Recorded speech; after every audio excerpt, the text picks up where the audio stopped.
بخاری مسلم میں حدیث ہے، تم میں سے کوئی شخص اس وقت تک مؤمن ہی نہیں ہو سکتا جب تک کہ میں اسے اس کے ماں باپ اولاد سب لوگوں سے بڑھ کر عزیز نہ ہو جاؤں۔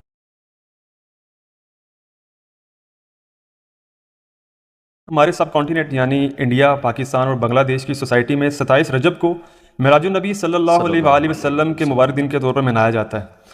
چنانچہ اسی کانٹیکس میں سب سے زیادہ ڈسکس ہونے والا عقیدہ معراج النبی صلی اللہ علیہ وآلہ وسلم کے دوران اللہ تعالیٰ اور اس کے محبوب صلی اللہ علیہ وآلہ وسلم کی ملاقات کے موقع پر اللہ عز و جل کے دیدار کا مسئلہ ہے۔ پلیز اس حوالے سے کتاب و سنت کی روشنی میں امت کی رہنمائی فرمائیے، شکریہ۔ جزاکم اللہ خیرا و احسن الجزا۔ میرے بھائیوں، اس میں کوئی شک نہیں ہے کہ معراج مصطفیٰ صلی اللہ علیہ وآلہ وسلم ہمارے محبوب سید الاولین والآخرین، شفیع المذنبین، رحمت للعالمین، سیدنا و مولانا امام اعظم محمد رسول اللہ صلی اللہ علیہ وآلہ وسلم کے ان 3 معجزات میں سے ایک بڑا معجزہ ہے جن کا ذکر قرآن کے اندر آیا ہے۔ اس کی کوئی تاریخ ہمیں احادیث کی کتابوں میں نہیں ملتی، نہ کوئی مہینے کا پتہ ہے، یہ اندازہ ہی ہے، بہرحال ہمیں اس سے کوئی غرض نہیں ہے۔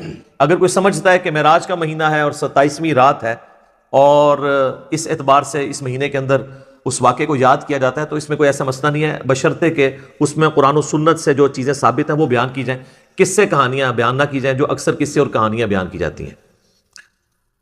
تو یہ 3 معجزات ہیں جن کا ذکر اللہ تعالیٰ نے قرآن میں فرمایا ہے۔ اس میں ٹاپ آف دا لسٹ قرآن، اس کے بعد شق القمر والا یعنی چاند کے 2 ٹکڑے ہونے والا معجزہ، اور تیسرا معجزہ آپ صلی اللہ علیہ وآلہ وسلم کی معراج۔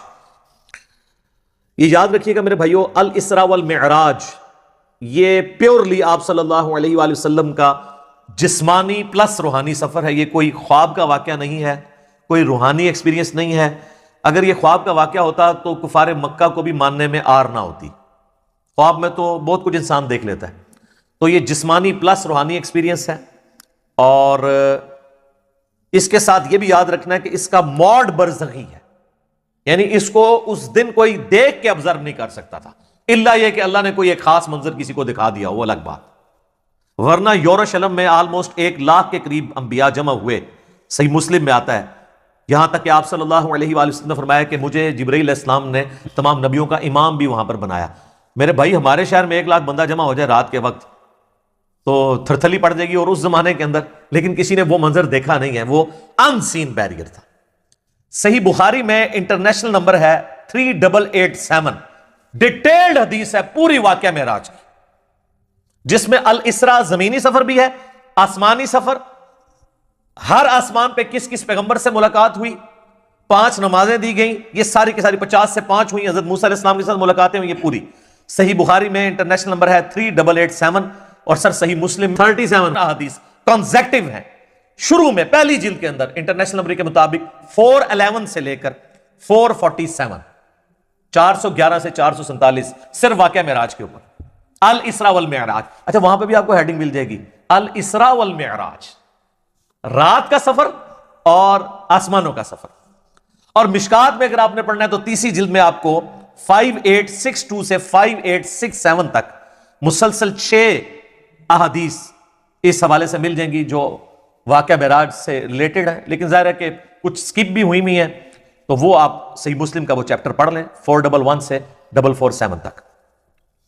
میں آپ کو موٹی موٹی باتیں بتا دیتا ہوں جو بخاری اور مسلم میں آئی ہیں کہ آپ علیہ السلام کو کیا کچھ دکھایا گیا۔ نمبر 1، سٹارٹ ہوا شق الصدر سے، آپ علیہ السلام کا سینہ چاک کیا گیا، بخاری مسلم میں آتا ہے، اور جنت سے سونے کا تشت لا کے آب زمزم کا پانی ڈال کے جبرائیل علیہ السلام نے نبی علیہ السلام کا دل جو ہے وہ دھویا۔ نمبر 2، آپ صلی اللہ علیہ وآلہ وسلم کو، چونکہ آپ مکے میں تھے، ابھی مدینہ آپ نے جانا تھا، راستے میں ایک شہر میں اتارا گیا اور جبرائیل نے کہا کہ یہ طیبہ ہے، مدینہ، جو آپ کا مسکن عنقریب بننے والا ہے ہجرت کے بعد۔ حضور کو اس وقت تک نہیں پتا تھا کہ یہاں سے تو میری دعوت جو ہے وہ ایسی لانچ ہوگی کہ رومن اور پرشین امپائر بھی کچھ نہیں جائیں گی۔ نمبر 3، پھر آپ کو کوہ طور پہ لے جایا گیا، انبیاء کے مقامات پہ، سب سے پہلے نبی علیہ السلام کا اپنا مسکن، اس کے بعد پھر طور سینہ کے اوپر، اور کہا گیا کہ یہ وہ ہے جہاں پہ اللہ تعالیٰ نے حضرت موسیٰ علیہ السلام سے کلام کیا تھا۔ نمبر 4، بیت اللحم لے جایا گیا، بیت المقدس میں ایک جگہ ہے جہاں پہ حضرت عیسیٰ علیہ السلام کی ولادت ہوئی تھی، تو وہ جگہ بھی دکھائی گئی۔ 4 چیزیں ہوگی جی. شق الصدر، مدینہ شریف دکھایا گیا، طور سینا، بیت اللحم، اور اس کے بعد صحیح مسلم میں آتا ہے قبر موسیٰ دکھائی گئی. نبی علیہ السلام کہتے ہیں میں نے سرخ ٹیلے کے پاس موسیٰ علیہ السلام کو ان کی قبر میں نماز پڑھتے ہوئے دیکھا، اور اگر میں گزروں میں تمہیں وہ قبر بھی دکھا سکتا ہوں. وہ قائم یصلی فی قبری، وہ کھڑے اپنی قبر میں نماز پڑھ رہے تھے. لیکن یہ معاملہ ہے برزخی، حیات انبیاء کے اوپر یہ ثبوت ہے، لیکن برزخی معاملہ. اس کے بعد آپ صلی اللہ علیہ وآلہ وسلم کو بیت المقدس میں انبیاء کی امامت کروائی گئی. 1,00,000 کے قریب پیغمبروں کو جمع کیا گیا، اور جبرائیل علیہ السلام نے کہا کہ آپ ان کی امامت کروائیں. یہ صحیح مسلم میں آتا ہے. اچھا، پھر دجال دکھایا گیا، یہ بھی آتا ہے بخاری مسلم میں، دجال بھی دکھایا گیا. پھر آپ علیہ السلام کو آسمانوں کی سیر کروائی گئی. پہلے آسمان پہ آدم علیہ السلام سے ملاقات ہوئی، دوسرے پہ حضرت یحییٰ اور عیسیٰ سے، تیسرے پہ یوسف علیہ السلام سے، چوتھے پہ ادریس علیہ السلام سے، 5ویں پہ ہارون علیہ السلام سے، 6 پہ موسیٰ علیہ السلام سے، اور 7ویں پہ ہمارے جد امجد سیدنا ابراہیم خلیل اللہ علی نبینا وعلیہ الصلوۃ والسلام سے ملاقات ہوئی. اس کے بعد آپ علیہ السلام کو جنت اور دوزخ بھی دکھائی گئی. ٹائم میں ٹریول کروا کے جو مستقبل کا وقت تھا وہ پہلے دکھا دیا گیا. لوگ کہتے ہیں ابھی تو لوگ دوزخ اور جنت میں پہنچے نہیں، تو حضور نے کیا دیکھا؟ بھائی اللہ نے وقت. اور آپ یہ دیکھ لیں، یہ سب کچھ منظر کتنے زمانے میں طے ہوا ہوگا، لیکن ایک رات میں سب کچھ ہو گیا. صرف بیت المقدس اور خانہ کعبے کے درمیان جو فاصلہ ہے اس زمانے میں 40 دن کی مسافت تھی، وہی نہیں طے ہو سکتی تھی. اللہ اکبر. اسی لیے تو وہ آتا ہے نا المعجم الکبیر طبرانی کے اندر، اور دلائل النبوہ امام بیہقی کی کتاب کے اندر، اور کئی کتابوں کے اندر، کہ لوگوں نے آ کے حضرت ابوبکر کو کہا نا کہ تمہارا ساتھی تو یہ کہہ رہا ہے کافروں نے چھیڑنے کے لیے. اور انہوں نے کہا اگر وہ کہہ رہے ہیں تو میں تصدیق کرتا ہوں. تو اسی پر آپ کا لقب صدیق رکھا گیا کہ آپ علیہ السلام کی تصدیق کرنے والے.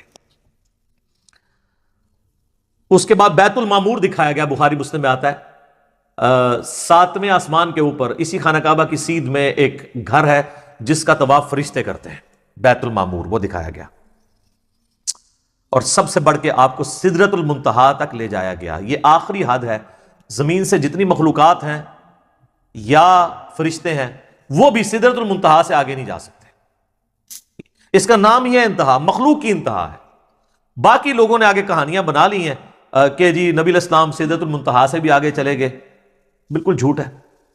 اور سدرۃ المنتہا ہی پہ اللہ تعالیٰ کی ملاقات ہوئی اپنے محبوب علیہ السلام کے ساتھ، اور سورۃ النجم میں اس کا ذکر ہے. وہاں پہ اللہ تعالیٰ نے وحی بھی کیا آپ علیہ السلام کو. صحیح مسلم میں آتا ہے کہ 3 چیزیں آپ کو وہیں پہ عطا ہوئی. نمبر 1 5 نمازیں. وہ ڈیٹیل بخاری مسلم میں آتی ہے کہ 50 تھی، کم ہوتے ہوئے موسیٰ علیہ السلام کے پاس جب وہ آتے تھے نا 6 آسمان کے اوپر، تو کہتے تھے حضرت زیادہ ہیں، کم کروائیں. ایک پھیرے ہی بس اور لگنا سی، وہ کو نہیں لگیا، ورنہ وہ 5 کم ہوتے 5 تک رہ گئی. پھر اس میں الفاظ ہیں بخاری مسلم میں، اللہ نے کہا کہ میرا قول بھی نہیں بدلے گا، تمہاری امت پڑے گی 5. سورۃ الانعام میں ہے کہ ایک نیکی 10 کے برابر ہے، تو میں ان کو ثواب 10 کا ہی دوں گا.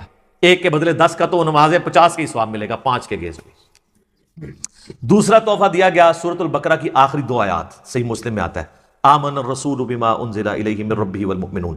سر یہ 2 آیات وہ ہیں جو اس دنیا میں نازل نہیں ہوئی ہیں، آسمانوں پہ نازل ہوئی ہیں. آسمان سے آسمانوں پہ نبی علیہ السلام کے مبارک سینے پہ.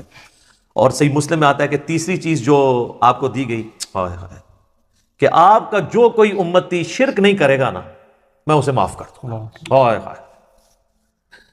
الاسراء والمعراج میں جو معراج والا پورشن ہے اس میں سب سے زیادہ کنٹروورشل چیز جو آپ نے سوال میں بھی کی وہ ہے نبی علیہ السلام نے کیا شب معراج اللہ تعالیٰ کو دیکھا تھا یا نہیں. اب اس کا جواب ہاں یا نہ میں دینا تو بہت بڑی آزمائش ہے مسلمانوں کے لیے، جب تک کہ آپ پورا مقدمہ ان کو نہیں سمجھاتے. تو آپ دیکھیں دنیا میں بھی اللہ نے ایک تھوڑا سا ماڈل رکھا ہوا ہے. نماز مؤمن کی معراج ہے. کیوں کہا جاتا ہے؟ نماز معراج النبی میں تحفہ ملا ہے. وہاں سدرۃ المنتہا پہ اللہ اور نبی نے ڈائریکٹ باتیں کی تھیں حجاب کے اندر، وہ میں بعد میں حدیث بتاؤں گا. آپ یہاں دنیا پہ بیٹھ کے اللہ سے باتیں کر سکتے ہیں نماز کی حالت. باقی یہ جو کہانی مشہور ہے نا کہ یہ معراج النبی کی گفتگو ہے اللہ کی اور نبی علیہ السلام کی التحیات للہ والصلوات والطیبات، یہ بالکل کہانی ہے، یہ کسی حدیث میں نہیں آئی ہے. بخاری مسلم میں تو واضح آیا ہے.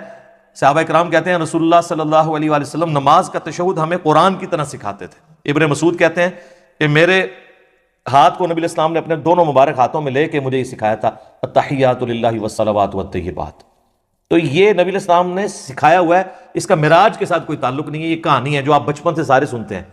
جی نبی علیہ السلام نے کہا التحیات للہ والصلوات والطیبات، اللہ نے کہا السلام علیکہ ایھا النبی ورحمۃ اللہ وبرکاتہ، تو نبی علیہ السلام نے نعوذ باللہ پھر کریکشن کی اور کہا السلام علینا وعلی عباد اللہ الصالحین، اور پھر فرشتوں نے کہا اشہد ان لا الہ الا اللہ واشہد ان محمدا عبدہ ورسولہ۔ ایک کہانی ہے سر، کڈی وڈی کہانی ہے، اور بچپن تو سن رہے ہو، آج تک کسی مولوی کو پوچھا ہے یہ وہ کہانی ہے بریلوی بھی بیان کرتا ہے، دیوبندی بھی بیان کرتا ہے، اہل حدیث بھی بیان کرتا ہے، کسی نے نہیں پوچھا لکھی کہاں ہوئی یہ کہانی ہے۔ شب معراج میں صحابہ اکرام علیہم رضوان کی 3 آراء پائی جاتی ہیں دیدار خداوندی عز و جل کے حوالے سے۔ پہلی رائے یہ ہے جو صحیح بخاری اور صحیح مسلم میں سیدنا عبداللہ ابن مسعود رضی اللہ تعالیٰ عنہ سے جب پوچھا گیا کہ یہ جو سورۃ النجم کی آیت نمبر 9 ہے، فَكَانَ قَابَ قَوْسَيْنِ أَوْ أَدْنَىٰ، وہ دونوں اتنے قریب ہوئے کہ 2 کمانوں کے درمیانی فاصلہ بلکہ اس سے بھی کم، اور پھر اگلی آیت سورۃ النجم کی آیت نمبر 11، ما کذب الفؤاد وما رأى، دل نے جو کچھ دیکھا اس کو جھٹلایا نہیں ہے، اور پھر سورۃ النجم کی ہی 18 نمبر آیت لقد رأى من آیات ربہ الکبریٰ۔ ان 3 آیات کے بارے میں عبداللہ ابن مسعود سے جب پوچھا گیا تو بخاری مسلم کے الفاظ ہیں، انہوں نے کہا کہ یہاں تینوں جگہ پر مراد سیدنا جبرائیل علیہ السلام ہے، جن کو نبی علیہ السلام نے اپنی اصلی حالت میں دیکھا، ان کے 600 پر تھے اور سبز رنگ کا لباس انہوں نے پہنا ہوا تھا اور وہ افق پہ چھائے ہوئے تھے۔ اچھا، دوسری رائے ہے جو صحیح بخاری میں انس ابن مالک کی ہے، انٹرنیشنل نمبر کے مطابق 7517، وہ فکان قاب قوسین او ادنیٰ سے مراد اللہ اور اس کے نبی علیہ السلام کا قرب کہتے ہیں، لیکن اس حدیث میں ایک راوی ہیں شریک بن عبداللہ القاضی، سکہ راوی ہیں، لیکن امام مسلم صحیح مسلم میں انٹرنیشنل نمبر کے مطابق 414 نمبر حدیث میں لکھتے ہیں کہ شریک بن عبداللہ جو ہے نا، یہ معراج کی حدیثیں بیان کرتے ہوئے الفاظ کو کم زیادہ کرتا ہے۔ ابن حجر اسقلانی بھی کہتے ہیں کہ یہ شریک بن عبداللہ القاضی جو ہے، یہ جو روایت بیان کرتا ہے نا، یہ اس معراج کا ذکر ہے جو خواب میں ہوئی تھی، خواب میں بھی علیحدہ سے معراج ہوئی ہے، ایک فزیکل معراج ہے جس کو ہم ڈسکس کر رہے ہیں، اور بعض کہتے ہیں کہ یہ اس کو وہم لگا ہے جو بخاری میں الفاظ ہیں انس بن مالک کے، یہ تمام طرح کی چیزیں یعنی ملتی ہیں۔ بہرحال یہ انس بن مالک کا اگر موقف ہے، لیکن اس میں بھی دیکھنے کا ذکر نہیں ہے، صرف قرب کا ذکر ہے سدرۃ المنتہا کے موقع پر، تو کوئی حرج نہیں ہے اگر وہ قرب کی بات کرتا ہے، دیکھنے کا پھر بھی یہاں پہ ذکر کوئی نہیں ہے۔ اچھا، انس بن مالک رضی اللہ تعالیٰ عنہ کے اس عقیدے کو سپورٹیو ابن عباس کی رائے ہے صحیح مسلم میں 437 نمبر حدیث میں۔ انہی 3 آیات سورۃ النجم آیت نمبر 9، 11 اور 18 کے بارے میں جب ان سے پوچھا گیا تو انہوں نے کہا کہ رآہ بفؤادہ مرتین، نبی علیہ السلام نے دل کی آنکھوں سے اپنے رب کو 2 دفعہ دیکھا، یعنی ان آنکھوں سے نہیں دیکھا۔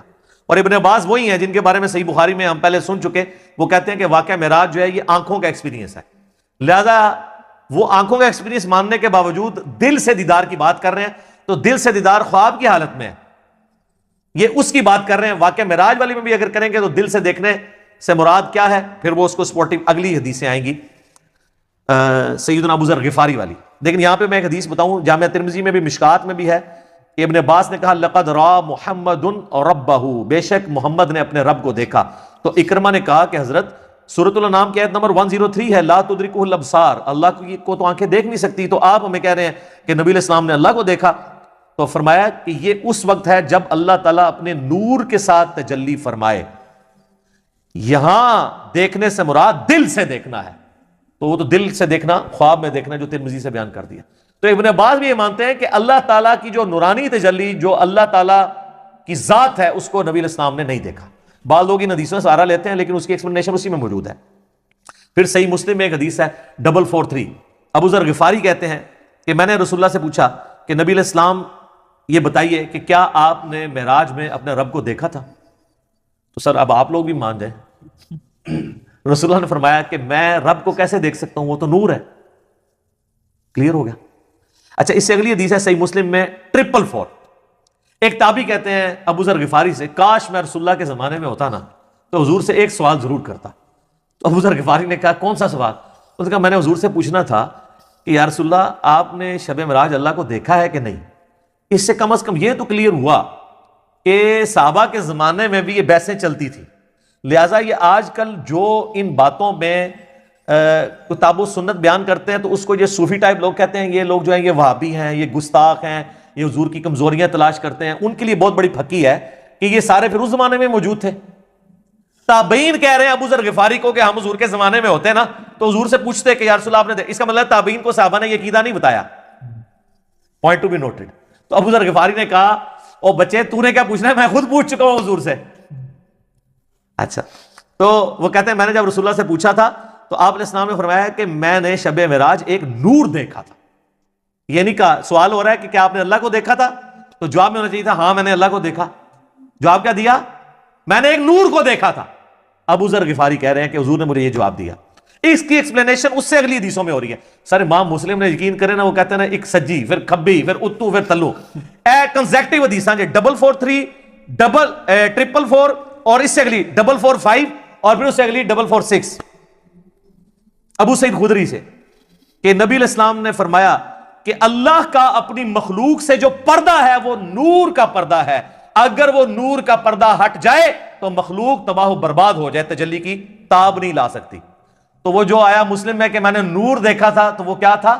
اللہ اور محمد رسول اللہ کے درمیان وہ پردہ تھا، کیونکہ اگلی حدیثوں میں آتا ہے کہ نور وہ پردہ ہے. ورنہ تو کہتے ہیں میں نے اللہ کا نور دیکھا، کہا میں نے ایک نور دیکھا تھا. اور 443 میں کیا ہے کہ میں اسے کیسے دیکھ سکتا ہوں، وہ تو نور ہے. اس کا اپنا نور نہیں دیکھا، پردے والا نور دیکھا، وہ ہٹ جائے تو مخلوق تباہ و برباد ہو جائے. بالکل کلیئر کٹ ہے. تو ہم تو یہی کر سکتے تھے کہ کھول کھول کے چیزیں بیان کر دیتے. میرے خیال ہے اس کے بعد کوئی گنجائش نہیں رہی ہے. میں نے اس پہلے سوال کو تفصیلاً اس لیے بیان کیا تاکہ کسی کے ذہن میں اگر کوئی وسوسہ ہے تو وہ کلیئر ہو جائے، کیونکہ یہ رجب المرجب کا آخری عشرہ ہے، معراج کے اوپر باتیں ہو رہی ہیں. انشاءاللہ ہماری یہ ویڈیو اپلوڈ ہوگی. اور اب میں کیا کروں میرے بھائی، اتنے میں فی البدی حوالے اس میں دے دیتا ہوں کہ اس کے اوپر پھر ہمیں ریفرنسز لگاتے ہوئے ڈزنز آف ورکنگ آور چاہیے ہوتے ہیں. تو بہرحال میں نے اوورآل آپ کو ایک پورا جہاں پہ کریٹیکل نمبرز سے وہ بتا دیے ہیں، اور حوالے ہم اس میں نہ بھی لگائیں، آپ خود ان حوالوں تک پہنچ جائیں گے. اللہ تعالیٰ سے دعا ہے کہ ہمیں معراج مصطفیٰ صلی اللہ علیہ وآلہ وسلم کے بارے میں صحیح عقیدہ رکھنے کی توفیق عطا فرمائے، اور کتاب و سنت والا عقیدہ رکھنے کی توفیق عطا فرمائے. آمین ثم آمین. ٹھیک ہے.